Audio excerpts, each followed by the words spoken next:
Hello, my name is Dr. Abigail and I'm a clinical psychologist. I'd like to talk to you today about getting a good night's sleep in the midst of anxiety. I've got 7 points that I'd like to bring for you today based on something called sleep hygiene, and it looks at the physiology of what helps us sleep. So the first point is to understand the physiology of anxiety. So experts say that anxiety originates in the limbic system in the animal part of the brain, and it switches on something called the fight or flight response, like the stress response. Now, different kind of events during the day can switch on this fight or flight response that can make us release stress hormones. People have probably heard of cortisol, adrenaline, noradrenaline, things like that. And these stress hormones have a direct physiological effect on how we feel and how kind of agitated and anxious we feel. So during the day, different things are likely to have happened for you to have switched on your stress response, watching the news, seeing different images, something happening at work. Lots of different things can switch it on.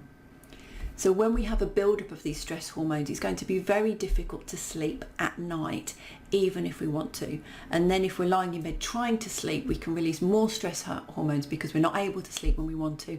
And the main reason is we've just got too much of these stress hormones in our system to sleep or to actually have a resting sleep, because sometimes we can get to sleep with these stress hormones, but we wake up after like an hour and a half. That says to me, if it's happening, that your body's got too many stress hormones in it. So the second point is understand the physiology of sleep. So sleep is a very biological process, and we release cortisol, again the stress hormone, it wakes us up in the morning, and we release it at different points during the day, and then we release the sleepy hormone melatonin when our body says, okay, it's time to sleep. So it's really important things about getting up at the same time, which means we have these hormone releases at the same time and going to bed at the same time. Things also like going out in the day as well and getting lots of bright sunshine if it's around on our head. It lets our body know, okay, this is when I give you the wake up hormone and this is when I give you the sleepy hormone. So again, don't stay up too late at night, because we tend to get the melatonin hit about 10 p.m. So if you're pushing through that, you might get really sleepy and then be wide awake after. So it's good to go to bed and be in bed, even if you're resting and reading, by just before 10 p.m. So when this sleepy hormone hits, if it does hit, if you haven't got too many stress hormones in your body, you can make the most of it and go off to sleep. So the principle of this working biologically with the body to help us sleep is to think, how can I actually calm my animal brain? How can I actually calm my fight or flight response? Because it's very likely to be going off and giving all these stress hormones. So the principle is to make time in the day when you can calm it down, whether that's quiet time out, it's exercise, really kind of burning off, if you're able to and it's safe for you, the stress hormones.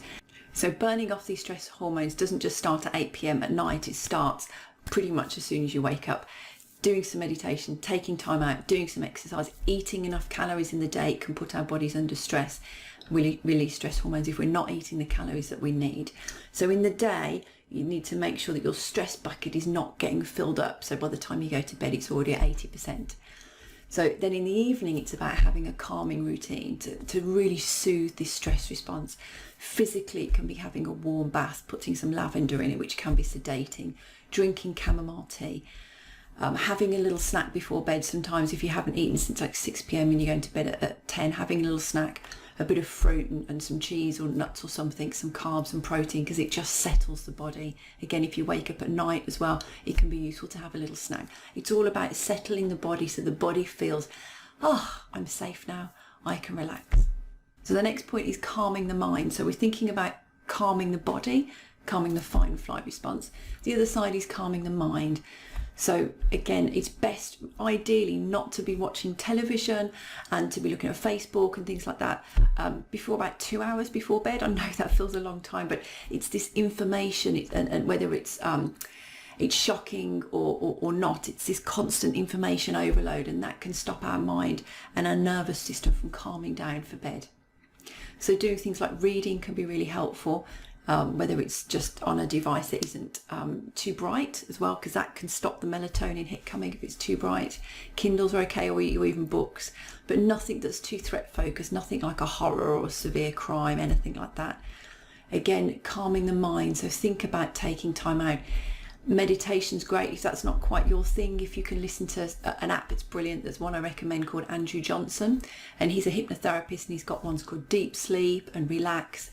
they're a couple of pounds, and they will help your body start to release melatonin to the sound of his voice. It takes a while, but if you listen to it every day, give it a week or so, you'll start to release the calming hormone to the sound of his voice. So anything where you can calm your mind and not lying there going over and over worries, put an app on, put an audiobook on, but distract your mind, calming the body and calming the mind. Okay, my next point is to really stop all caffeine. All my clients who have any trouble with sleeping, I say just stop it completely. I know that's difficult to do, but stop dark chocolate, Coca-Cola, coffee, tea, green tea's got caffeine in it. Cut it all out because it agitates the body and it agitates the nervous system. And whilst you might be feeling that it's not bothering you, if you're not being able to relax totally in your sleep, it's just going to add to the problem. So just stop it all, give it 3 weeks off and just see how you go. And the same again is about smoking in the evening.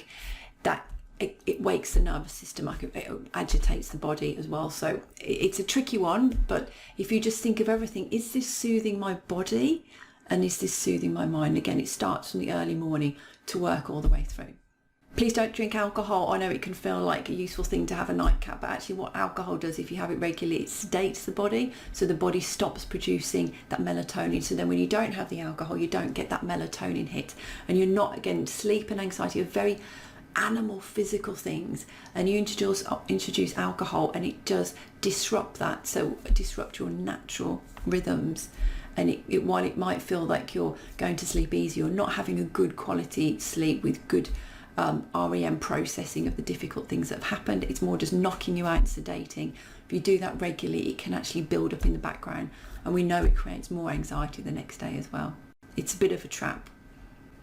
So time out from distress, I think this is really important. We can, again, I've mentioned before about not watching the news. I wouldn't watch it at all in the evenings, and mornings are a much better time to watch it when we're a bit more resilient, keeping away from the visual images at night and having boundaries. If you're going to talk about difficult things that are going on, have boundaries on the times that you talk about that with your family. So maybe stop talking about it at 8 o'clock. Give yourself a good hour or so where your brain, your animal brain, is not having any kind of bad news or any kind of emotional, painful stories, because again, you only have to hear that and the animal brain will think there's an imminent danger.